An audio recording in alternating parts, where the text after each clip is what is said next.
The night I refused to sleep.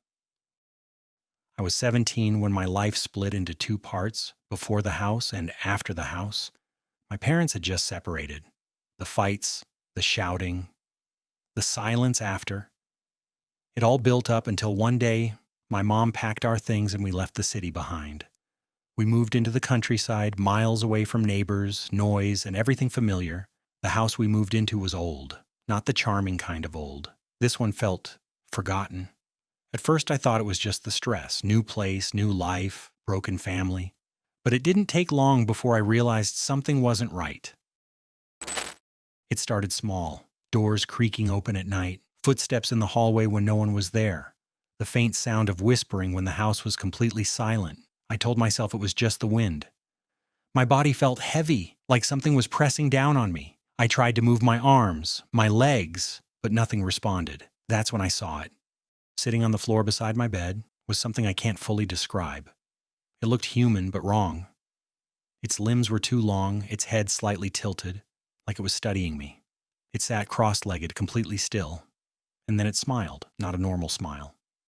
Something twisted, stretched too wide. I heard it speak, but its mouth didn't move. "You won't save her." My heart was pounding so loud I thought it would burst. "She's going to burn, and you'll watch." It started laughing, a low, hollow sound that echoed inside my head. I wanted to scream, but I couldn't. My body was frozen. Tears rolled down the sides of my face as I lay there, completely helpless. Then somehow I managed to whisper a prayer. The moment I did, the weight lifted. I shot up from the bed, gasping for air. The room was empty. But I didn't feel safe. I ran out of my room and down the hallway, my feet barely touching the ground. I needed to see my mom. She was sleeping in the living room on the old sofa. And that's when I smelled it. Smoke. My eyes darted around until I saw it. Her blanket slowly catching fire near the heater fan. The flames were small but growing. My chest tightened. The words echoed in my head. "She's going to burn." "No, no, no." I rushed forward, grabbed the blanket, and yanked it away, stomping out the fire with shaking hands. My mom stirred, half awake and confused. "What are you doing?" she mumbled.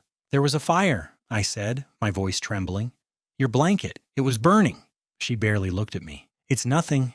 Just go to sleep." And just like that, she turned over and drifted back into sleep. I stood there frozen. Something felt wrong, more wrong than before. The house was too quiet. I slowly turned toward the hallway, and that's when I saw it again. At the far end, where the darkness swallowed the light, a shape stood. Tall, too tall, a black shadow, darker than the darkness around it.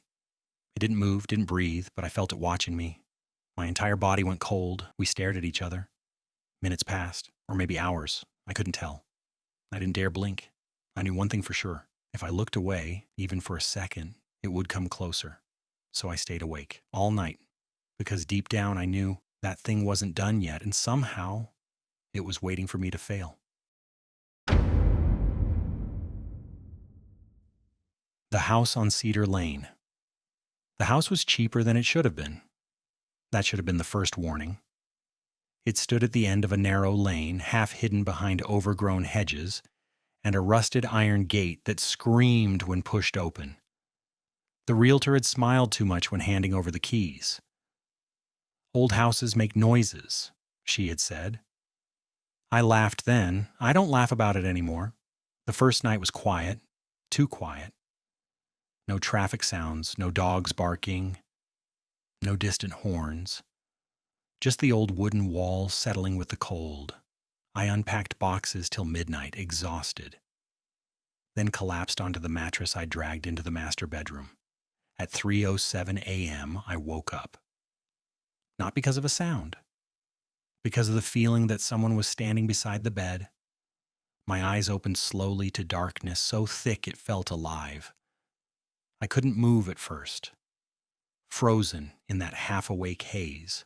Then I saw it, a shape in the corner, tall, still, human. I blinked hard and it was gone. I told myself it was exhaustion, stress, the mind playing tricks in unfamiliar places.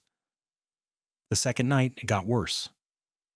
I was in the kitchen making coffee when I noticed something strange. One of the boxes I'd left sealed in the living room had been opened. Clothes were scattered across the floor. At first I thought maybe I'd done it myself and forgotten. Then I saw the muddy footprints. Bare feet, small ones. They began at the front door and ended at the wall. Not the hallway, not another room, the wall. As if whoever had made them had simply walked into it. I checked every room, every closet, every crawl space. No one. I barely slept that night. Around 2 a.m., I heard footsteps upstairs. Slow, measured, creak, pause, creak, pause. The problem was I was already upstairs. The footsteps were coming from the attic.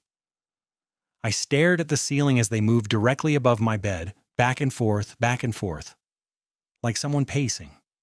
At sunrise, I found the attic hatch open. I was certain I had never touched it. A cold draft poured down from the darkness above.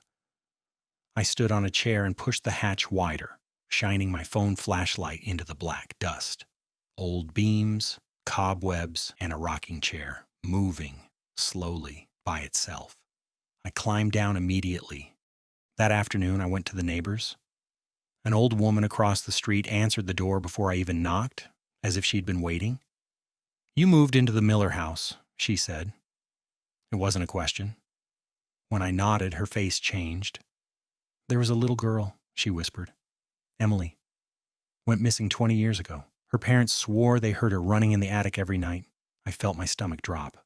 "What happened to her?" The woman's eyes shifted toward my house. "They never found her body." That night, I decided to leave.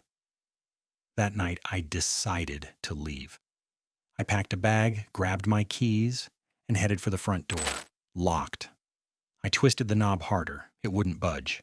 Then every light in the house went out. Darkness swallowed everything. A child's giggle echoed from upstairs. Soft, close. Then another sound. A voice. "Don't go." I turned. No one. But the air had turned freezing cold. Then I felt it. Tiny fingers wrap around my wrist. I screamed and yanked my arm back, stumbling against the wall. The lights flickered back on for a split second. Long enough for me to see a little girl standing at the top of the stairs. Pale skin, wet black hair hanging over her face, a white nightgown stained with something dark. She tilted her head, then smiled. Her mouth stretched far too wide. The lights went out again. I ran. I don't remember getting the door open, only the feeling of cold night air hitting my face as I stumbled onto the street. I never went back. The police searched the house the next morning. They found something in the attic, behind the rocking chair, under loose floorboards, tiny bones. A child's skeleton, still clutching a stuffed rabbit. They told me it must have been Emily. Case closed. But sometimes, late at night, I still wake up at exactly 3:07 a.m. And on the floor beside my bed, no matter where I live now, there are muddy little footprints leading to the wall. Tiny fingers wrap around my wrist.